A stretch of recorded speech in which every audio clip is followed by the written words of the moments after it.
گریں گے. سے میرے بھائیوں، حضور پاک صلی اللہ علیہ وسلم کے ہاتھوں میں ہاتھ دے دو جن کی پرواز عرش کے بھی اوپر ہے. کہاں تک پرواز ہے؟ عرش کے بھی اوپر.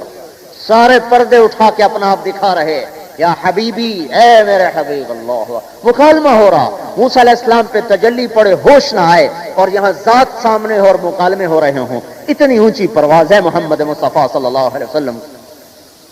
اس لیے میرے بھائیوں، اگلی محنت یہ ہے کہ ہر مسلمان سیکھے میرے نبی کا طریقہ کیا ہے.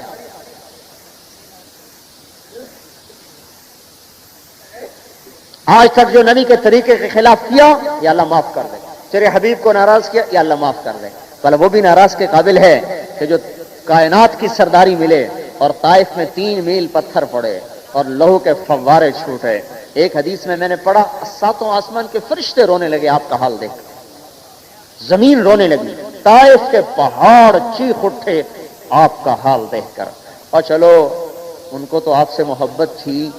جب عتبہ کے باغ میں پناہ لی جو جانی دشمن تھا، آپ کا حال دیکھ کے اللہ کی قسم وہ بھی پسیج گیا اور خود دوڑ کے گیا اور انگور توڑ کے لایا.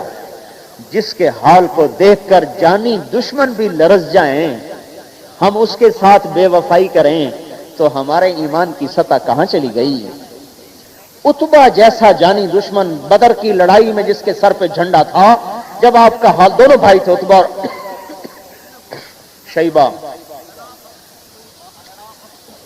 فتحرک لہ رحمہما، دونوں بھائیوں کا خون کھول گیا اور رشتہ داری کے خون نے جوش مارا، اور عتبہ خود بھاگ کے گیا اور انگور توڑ کے لایا اور اپنے غلام کو کہنا اس سے جا کے کہو تمہیں رشتہ داری کا واسطہ انکار نہ کرنا، کھا لینا. جس پر دشمن بھی ترس کھائیں، ہم اس کی امت ہو کر اس کا ساتھ نہ دیں، تمہاری وفا کیسی وفا ہے.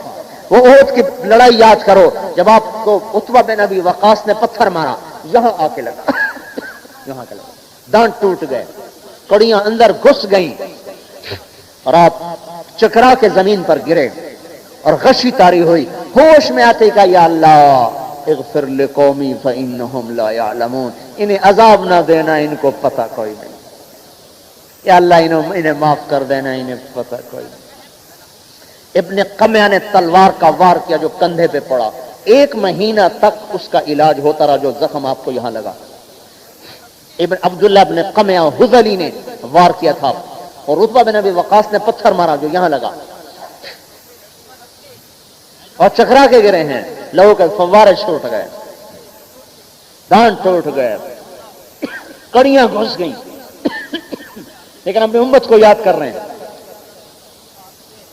پیٹ پہ پتھر بندھے ہوئے ہیں جو اشارہ کرتے احد پہاڑ تو سونا بن جاتا. پیٹ پہ پتھر بندھے ہوئے ہیں کہ میری امت کا بھلا ہو جائے، اور بیٹھ کے نماز پڑھ رہے ہیں. ابو ہریرہ کہنے لگے یا رسول اللہ آپ بیٹھ کے کیوں نماز پڑھ رہے ہیں؟ فرمایا بھوک کی وجہ سے کھڑا نہیں ہوا جاتا. یہ سب کس لیے؟ ہمارے لیے. ہم ان سے بے وفائی کریں. عرفات کے میدان میں 5 گھنٹے دعا مانگے، اللہ میری امت میری امت میری امت میری امت. مزدلفہ میں فجر کے بعد اشراق تک دعا مانگی، میری امت میری امت میری امت. اور دنیا سے جانے کا وقت آیا تو پھر بھی میری امت کو، اپنی امت کو دیکھ رہے. آپ نے کہا میں اپنی امت کو دیکھنا چاہتا ہوں. کھڑکی کھولی، امت کو دیکھا نماز پڑھتے ہوئے. تو حضرت انس فرماتے ہیں کہ ہماری نظریں آپ کی طرف چلی گئیں، آپ کے چہرے پہ رونق آئی، ہم نے سمجھا ٹھیک ہو گئے. ہم خوشی کی وجہ سے قریب تھا کہ نمازیں توڑ کے آپ کی طرف دیکھنے لگ جاتے. آپ نے پردہ گرا دیا، واپس تشریف لے گئے تو اتنے میں جبریل علیہ السلام آ گئے. یا رسول اللہ باہر اسرائیل آئے کھڑے ہیں، اندر آنے کی اجازت مانگتے ہیں. اسرائیل علیہ السلام اندر، آپ نے کہا آ جائے، وہ اندر آئے. یا رسول اللہ جب سے موت کا کام میرے ذمے لگا میں نے کسی سے اجازت نہیں مانگی، نہ آئندہ مانگوں گا.